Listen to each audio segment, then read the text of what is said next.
మొదటి రోజులు పునరుద్ధానపు ఆదివారములు మనందరూ కూడా ప్రవేశింపజేశాం. అందును బట్టి దేవునికి వందనాలు స్తోత్రాలు తెలియజేస్తూ ఉన్నాను. ఇదే కాలంలో దేవుడు మనతో మాట్లాడుచున్న మాట చదవబడే వాక్య భాగంలో 11వ వచనంలో ఏమి రాబడిందంటే, లోయల్లోని చెట్లు ఎట్లున్నవో చూచుటకు ద్రాక్షవల్లులు చిగురించదో లేదు, దాడిమ వృక్షములు పూత పట్టిన లేదు చూచుటకు నేను అక్షోట వృక్ష ధ్యానములకు వెళ్ళితిని. ఈ వాక్యాన్ని ఈ నెలంతా ధ్యానం చేద్దాం. దీనిలో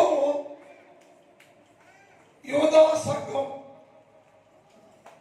క్రైస్తవ సంఘం అనగా పాత నిబంధన సంఘం, క్రొత్త నిబంధన సంఘం, విశ్వాసి అనబడే వ్యక్తి ఏ విధంగా ఉన్నారో, పాత నిబంధన సంఘంలో గొప్ప కార్యాలు దేవుడు చేశాడు. కొత్త నిబంధన సంఘం యేసుక్రీస్తు ప్రభుల వారి రక్తము చేత కొరబడి ఏర్పాటు చేయబడిన సంఘం. ఈ రెండు సంఘాలు యేసుక్రీస్తు ప్రభుల వారి రాకడలో ఎలా ఉంటుంది, ఎలా ఉన్నారు.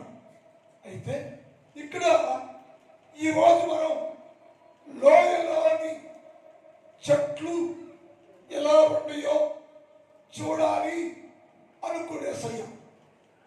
లోయలోని చెట్లు అంటే యేసుక్రీస్తు ప్రభు యొక్క రక్తములో కడగబడి పరిశుద్ధపరచబడి కొత్త నిబంధన సంఘముగా చేయబడి ఆత్మాభిషేకంతో నింపబడి యేసుక్రీస్తు ప్రభుల వారి కొరకే నిలిచి ఉన్నప్పుడు అది ఎలా ఉంది, ఆత్మీయంగా ఎంత బలపడుతూ ఉంది చూద్దామని యేసు ప్రభుల వారు బయలుదేరి వచ్చారు. ఈ సంఘం ఎక్కడ ఉన్నాయంటే లోయలో ఉండరు. అనగా లోయ అనగా శ్రమలకు గుర్తు, లోయ అనుభవం శ్రమలకు గుర్తు. ఈ లోయలో ఎవరున్నారంటే పరిశుద్ధ సంఘం, యేసుక్రీస్తు ప్రభుల వారిని నమ్ముకొని ఆయన కోసమే జీవిస్తూ ఉన్న సంఘం, పరిశుద్ధ సంఘం. నేటి దినాల్లో యేసుక్రీస్తులోకి పరిపూర్ణంగా మార్చబడి పరిశుద్ధంగా మార్చబడి యేసుక్రీస్తు ప్రభుల వారి కోసమే జీవిస్తూ ఉన్న ఈ కొత్త నిబంధన సంఘం ఎక్కడున్నాయి అంటే లోయలో ఉండేది. లోయ అనేది ఎక్కడ దిగువ బాగా ఉంటుంది.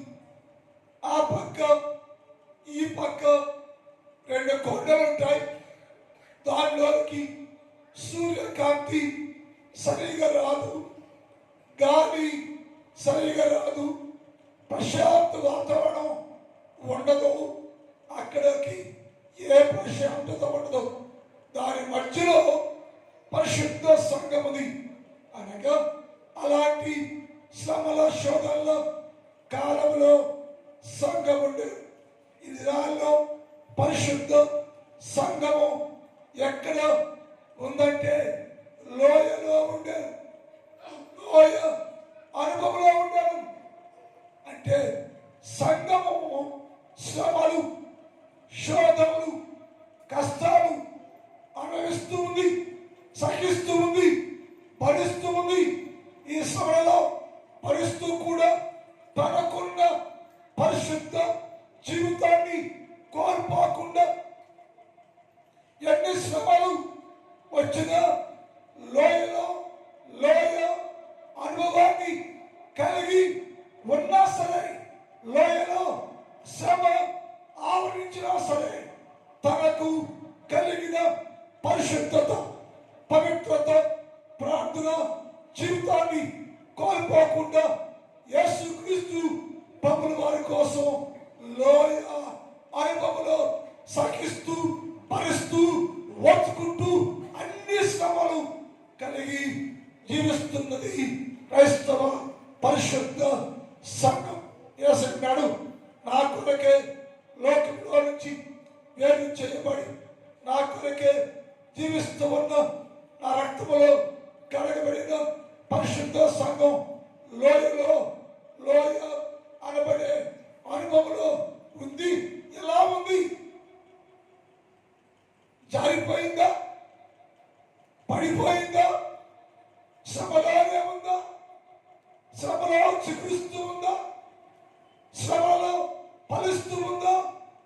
ఎలా ఉందో చూడటానికి యేసుక్రీస్తు ప్రభుల వారు లోయలోని చెట్ల ఎద్దకు వెళ్ళెను అనుంది.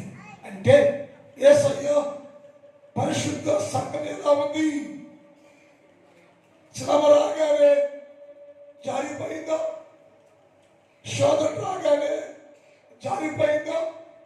ఎలా ఉంది? భక్తుడు యోహాను ఒక మాట మాట్లాడతాం, చూద్దాం. ప్రకటన గ్రంథం 1వ అధ్యాయం 9 చదువుదాం.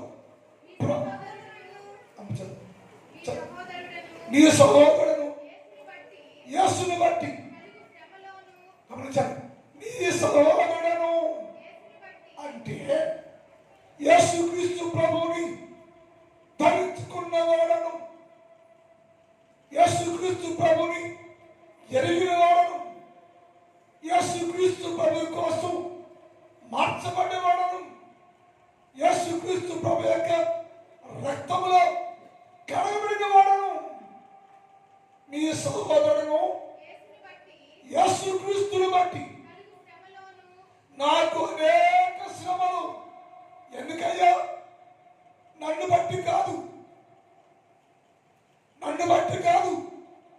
యేసుక్రీస్తు ప్రభు యొక్క నామాన్ని ధరించుకున్న కారణాన్ని బట్టి, యేసు ప్రభువుని నమ్ముకున్న కారణాన్ని బట్టి, యేసుక్రీస్తు ప్రభువుని ఎరిగిన కారణం చేత నాకు శ్రమ వచ్చిందయ్యా. నాకంటూ శ్రమ లేదు. దేశం ముఖంగా ఉంటే, యేసు లేకుండా ఉంటే నన్ను గురించి ఎవరు పట్టించుకోవాలే కాదు. నేను యేసుక్రీస్తు ప్రభులోకి మార్చబడినది వలన, యేసుక్రీస్తు ప్రభువుని నమ్ముకున్నందువలన ఆయన బట్టి శ్రమ కలిగిందయ్యా, ఆయన బట్టి శోధన కలిగింది. అనేక ఇబ్బందులు ఉన్నాను నేను. లోయలోకి అనగా లోయ అనుభవంలో నడిగిపోతున్నాను నేను. ఎందుకయ్యా? యోహాను, నీకు శ్రమ ఎందుకు ఎలా ఉన్నావు, ఏమైపోతున్నావు అంటే, యేసుక్రీస్తు ప్రభువుని నేను ఎరిగిన కారణాన్ని బట్టి, యేసు ప్రభువుని తెలుసుకున్న కారణం చేత నాకు శ్రమ కలిగను. కలుగు శ్రమలోను, రాజ్యములోను, సహనములోను పాలివాడినైన యోహాను నేను. ఏమన్నాయంటే, నా పేరు యోహాను, యేసుక్రీస్తు బిడ్డను నేను. నాకేమొచ్చిందంటే శ్రమ వచ్చింది. శ్రమలో నేను సహనం కలిగి ఉన్నా. ఎందుకు సహనం అయ్యంటే, నేను సహిస్తేనే రాజ్యం, సహిస్తేనే యేసుక్రీస్తు ప్రభు యొక్క రాజ్యంలో ఉంటానయ్యా. అందుకని యోహాను అనబడే నేనయ్యా దేవుని వాక్యము నిమిత్తము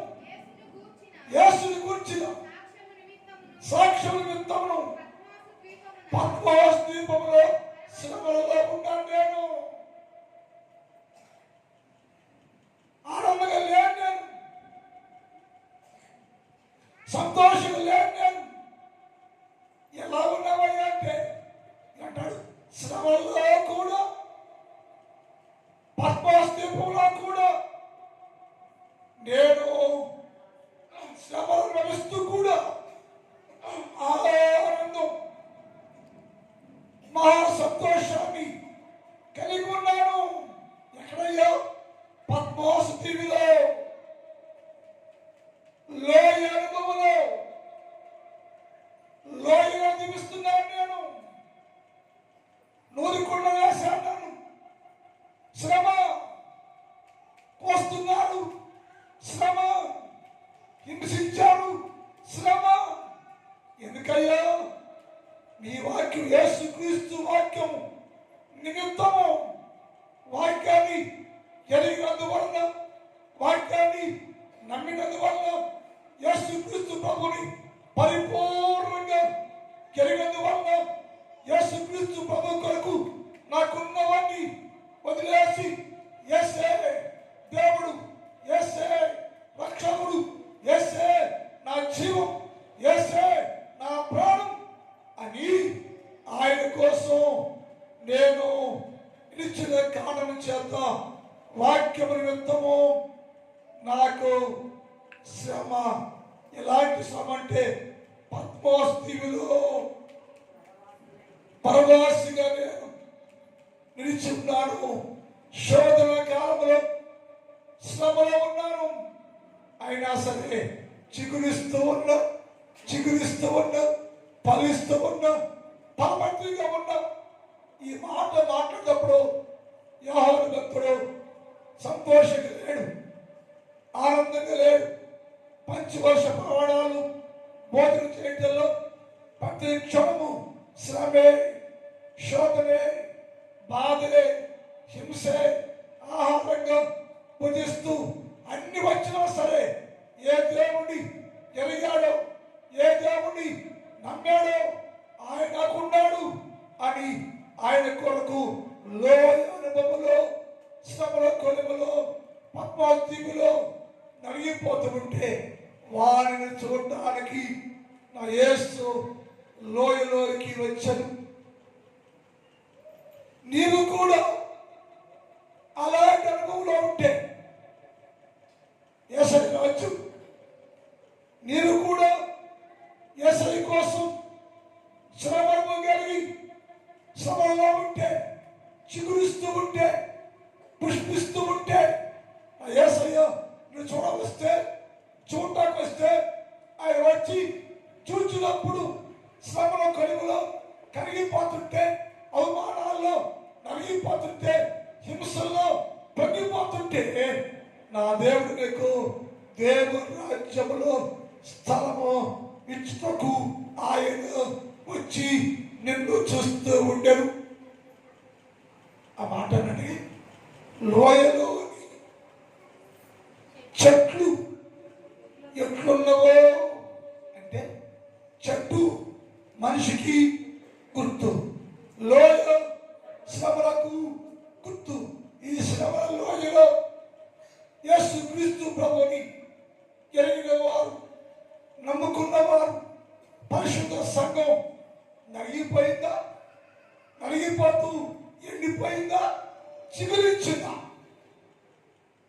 పుష్పించిందో చూద్దామని నా దేవుడు లోయలోని చెట్ల యొద్దకు వచ్చింది. రాకడ దినము ప్రతి క్రైస్తవ సంఘం, ప్రతి విశ్వాసి ఎక్కడున్నావాలంటే లోయ అనుభవంలో ఉన్నామని. మనం ఏం చేయాలంటే లోయ అనుభవంలో ఉన్న చట్టునబడే నీవు శ్రమ కలిగిందో, శోధన కలిగిందో, పారిపోబాక, విడిచిపెట్టేబాక, నిలిచి ఉండు, యేసయ్యలో ఉండు, యేసయ్యతో ఉండు. యేసుక్రీస్తు ప్రభువు నిమిత్తము శ్రమ అనుభవించు, శోధన సహించు. అప్పుడు నీవు రాజ్యానికి హక్కు కలిగిన వాడుగా నీవు ఉంటావు.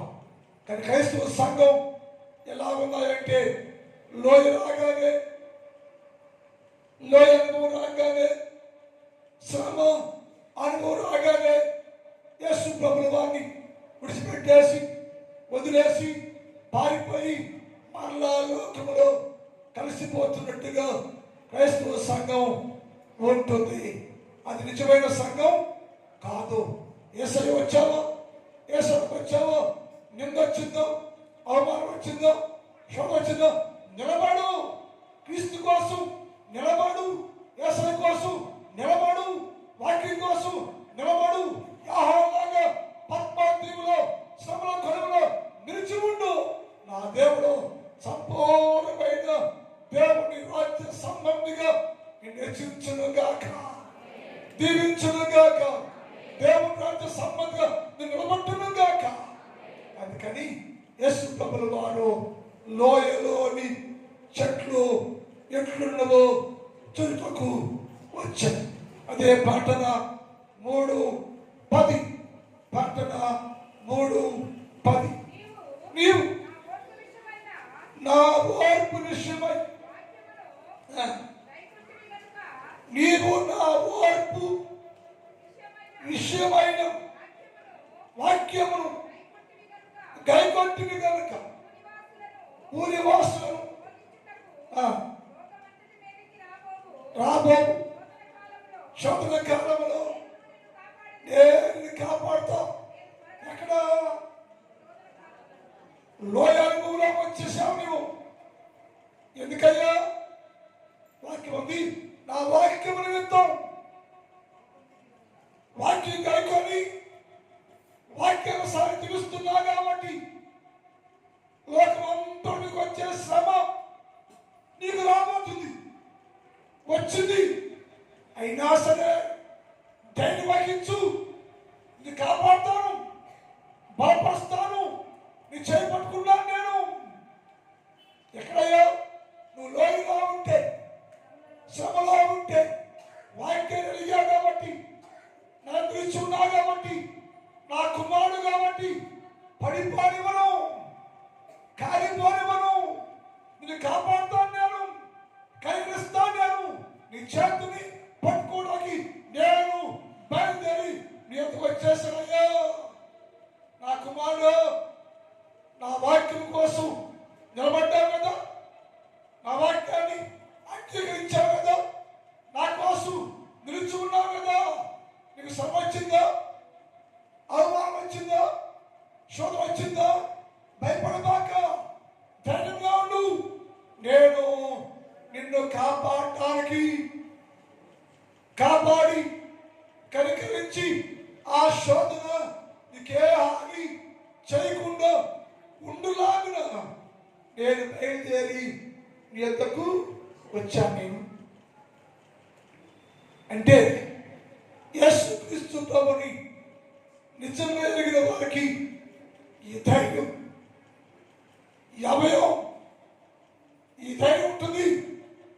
లోయనంలో నేను ఎన్ని శ్రమలు వచ్చినా, అవమానాలు, నిందలు వచ్చినా, నలిగిపోతున్నా సరే, వాక్య నిమిత్తము నేను జీవిస్తూ ఉన్నప్పుడు ఎన్ని ఇబ్బందులు వచ్చినా సరే నేను భయపడను. ఎందుకయ్యా అంటే నా దేవుడు నన్ను కాపాడుతాను అని చెప్పాడు కదా. నా దేవుడు కాపాడుతాను అని వాగ్దానం చేశాడు కదా. వాగ్దానం చేసిన దేవుడు లోయలోనికి రావటానికి బయలుదేరాడు, వస్తున్నాడు.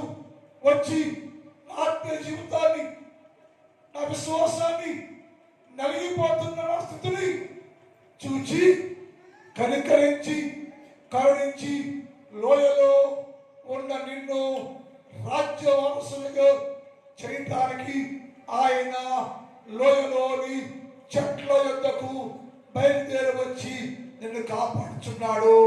హల్లెలూయా.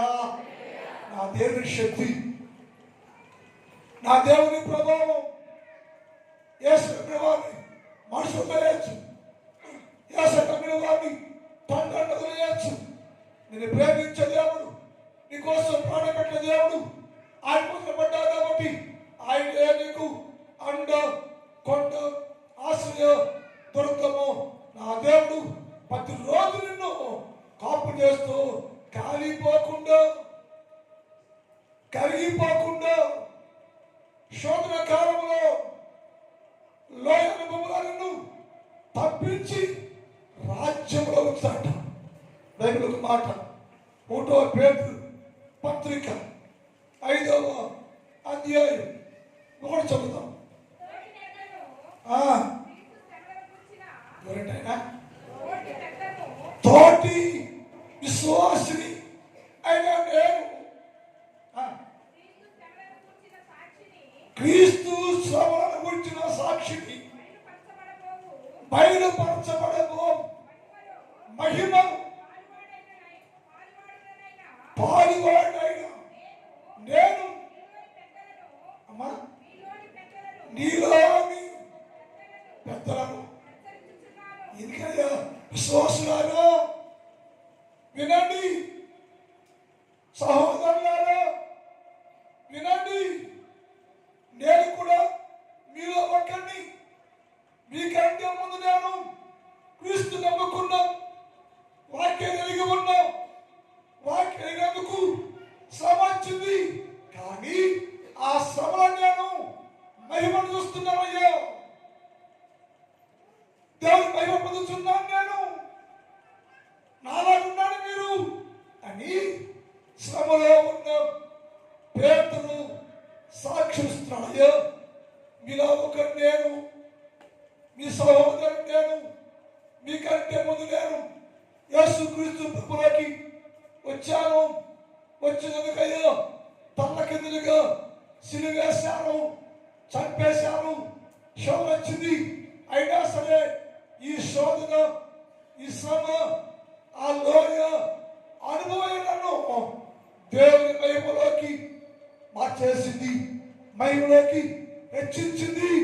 పరిశుద్ధ సంఘంలో గొప్ప వ్యక్తిగా నిలబెట్టిందయ్యో అని సాక్షిస్తూ ఉండేది. ఎప్పుడు అన్ని బాగున్నప్పుడు కాదండి, శ్రమలో ఉన్నాడు పేతురు. శ్రమలో ఇలా ఉన్నాడు పేతురు. ఎందుకయ్యా నీకు శ్రమ? వాక్యాన్ని బట్టి. ఎందుకయ్యా శ్రమ?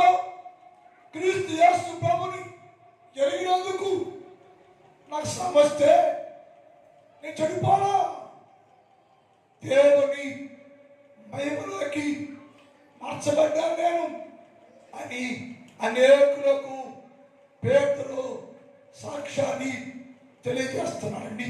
అంటే ఏం చెప్పాలైనా వాస్తవంగా అయ్యా వేసేసుకోబాకండి.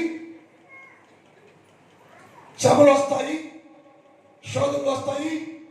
నన్ను చూడండి, నలిగిపోయాను, ఇబ్బంది పడిపోయాను అని చెప్పాలి వాస్తవంగా. అదే తెలుసు, మీరు అందరూ నావలే, మీ అందరూ నావలే యేసులో రండి. నేను వచ్చాను, శ్రమను వహించాను. ఆ శ్రమయ్య మహిమగా మార్చింది, ఆనందంలో మార్చింది, భక్తిలో మార్చింది. దేవుని మహిమను నేను చూస్తున్నాను. నేను మీరు కూడా రావాలే వాక్యంలోకి రండి. శోధన కాదు, సన్నిధి శోధన కాదు, మహిమ శోధన కాదు, పరలోకం అని భక్తుడు తెలియజేస్తున్నాడు. దేవుని పిల్లారా, నీకు శ్రమ వస్తే పారిపోతున్నావా? శ్రమ వస్తే ప్రార్థన మానేసావా? శ్రమ వస్తే సిగ్గుపడుతున్నావా? శ్రమ వస్తే కుడి మానేసావా? అది పాపం. క్రీస్తు యేసు కొరకు శ్రమలలో, లోయ అనుభవంలో మనం నిలుచుంటే దేవుని మహిమను చూస్తావు, దేవుని మహిమను పొందుకుంటావు.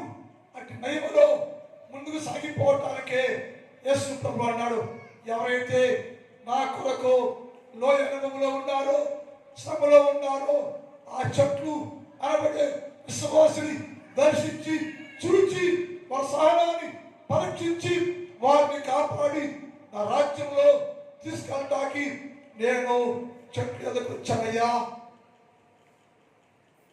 చెట్లు ఎదుకు వచ్చాను, నేను బయలుదేరాను. నేను అని యేసయ్య మాట్లాడుతున్నాడు. దేవుని పిల్లారా, ఇదే కాలంలో నీ ఎరువు ఎలా ఉంది? అన్ని బాగుంటే యేసయ్య, అన్ని ఉంటే యేసయ్య, డబ్బిస్తే యేసయ్య, ఏ యేసయ్య ఉండవో.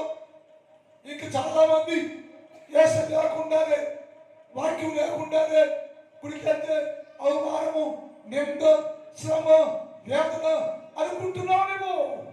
కానీ యేసయ్య ఉంటే మహిమలోకి మార్చబడతావు, పరలోక రాజ్యంలో ఉంటావు, దేవుడు దీవిస్తాడు, దేవుడి రాజ్య సంబంధిగా మారుస్తాడు. అంటే అనుభవం నీకు కావాలంటే యేసుక్రీస్తు ప్రభులోకి రావాలి. టైం అయిపోయింది కనుక ఒక మాట చెప్పి వినిపిస్తా. చూడండి, అదే 1 పేతురు 4వ అధ్యాయం 13 చదువుతాం.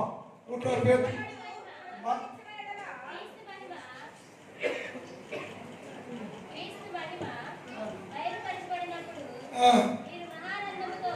క్రీస్తు యేసు మహిమ బయలుపరచబడినప్పుడు మీరందరూ మహానందముతో ఏంటంట? సంతోషంగా ఉండండి. ఏంటయ్యా? యేసయ్యా, లోయలో ఉన్నాను నేను, శ్రమలో ఉన్నాను నేను, అన్ని కోల్పోతున్నాను, అవమానం మిగిలింది. ఎలా సంతోషమయ్యే నాకు అంటే, ఎప్పుడు నువ్వు శ్రమలో ఉన్నావో, శోధనలో నలిగిపోతున్నావో, సూర్యంగా మారిపోతున్నావో, అప్పుడు నీవు దేవుని మహిమలోనికి మార్చబడుతున్నావయ్యా. దేవుని స్వారూపంలోకి మార్చబడుతున్నావు నీవు, దేవుని పోలికలోనికి మార్చబడుతున్నావు నీవు. అందువల్ల ఎప్పుడు నీవు దేవుని సారూపానికి మార్చబడ్డావో, ఆ రూపాన్ని చూస్తే ఏంటంటే ఆనందం, సంతోషం. నా రూపమేనా? నా రూపమేనా? రూపం ఏమైనా అంటే నీ రూపము క్రీస్తు యేసు స్వరూపంలోకి మార్చబడింది, మహిమలోకి మార్చబడింది. మహిమ స్వరూపంలో నిలుచున్నావేమో, దాన్ని బట్టి సంతోషించు, ఆనందించు. నా దేవుడు నిన్ను బహుగా దీవించును గాక. ప్రార్థన చేద్దాం. మిగిలిన భాగాన్ని వచ్చే వారం ధ్యానం చేద్దాం. ఒక నిమిషం ఒక బాగానే అక్క, ఒక్క నిమిషం తల్లి, ఒక్క నిమిషం పక్కనించండి, ఒక్క నిమిషం పక్కన తల్లి. పిలవంది దారిలో, పిలవంది దారిలో ఒకరి తల్లి, ఒక్క నిమిషం ప్రార్థనలో ఉండు. ఒక్క నిమిషం ప్రార్థన చేసుకోండి. యేసయ్యా, నేను లోయ అనుభవంలో ఉంటే నా దీవించయ్యా. నా ఎందుకు రా ప్రభువా, వచ్చి నన్ను చూడయ్యా, బలపరచయ్యా, అభిషేకించయ్యా, అభిషేకించు. సౌందర్యంలోకి, స్వరూపంలోకి, నీ అందములోకి, నీ వాక్యంలోకి, రాజ్యంలోకి హక్కు కలిగి వారిని చేయ. ప్రార్థన చేసుకోండి, ప్రార్థన చేసుకోండి. ఒక్క నిమిషం చిన్న ప్రార్థన చేసుకోండి. ఒక్క నిమిషం ప్రార్థన చేసుకోండి. అందరూ ఎవరు మౌనం ఉండదు, ఎవరు మౌనం ఉండదండి. ఒక్క నిమిషం ప్రార్థన చేసుకోండి. ఒక్క నిమిషం ప్రార్థన చేసుకోండి. ప్రార్థన చేసుకోమా, ప్రార్థన చేసుకోండి. చిన్న ప్రార్థన చేసుకోండి.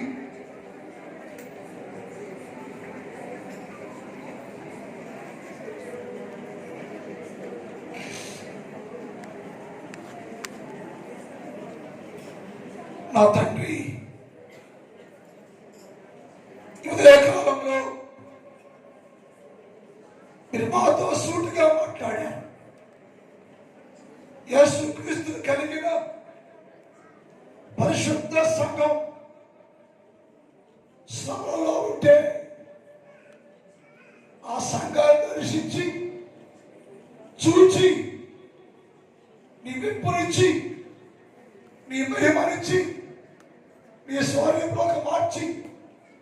గొప్ప చేస్తాను అని చెప్పేవయ్యా. ఈ వాగ్దానాన్ని నా జీవితంలో నెరవేర్చుకొని నీ యొక్క విశ్వాస నామములో స్థిరంగా ఉండడానికి సహాయం చేయండి. ఉదయకాలంలో ఈ స్థలంలో ఉపకరించిన వీళ్ళందరూ దీవించండి. చిన్నవారు, పెద్దవారు, స్త్రీలు, పురుషులు, వృద్ధులు అనేక మంది ఈ స్థలంలో ఉన్నారు. ప్రతి బిడ్డను దీవించండి. ఈ ఫిబ్రవరి నెలంతా ప్రతి వ్యక్తిని దీవించయ్యా, ఆశీర్వదించండి. ఆరోగ్యాలు ఇవ్వండి, బలాలు ఇవ్వండి. నెలంతా మీ కృపాక్షేమాలతో నింపండి.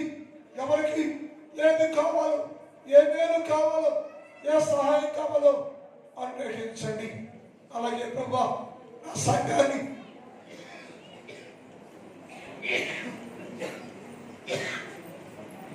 దీవించండి. నా సంఘంలో ఉన్న ప్రతి కుటుంబాన్ని దీవించండి, ఆశీర్వదించండి ప్రభా. రేపు సాయంకాలం జరుగుతున్న రాష్ట్రీయ నాయకుల యొక్క బృందమయ్యా మా సంఘంలోకి రాబోతుండగా మంచిగా ఆ కార్యక్రమాన్ని జరిగించండి, దీవించండి. సగమంతా పాల్గొని ఆ కూడికలో ఘనంగా జరిగించిన సహాయం చేయమని యేసు వారి పరిశుద్ధ నామములో ప్రార్థిస్తూ ఉన్నాం తండ్రి.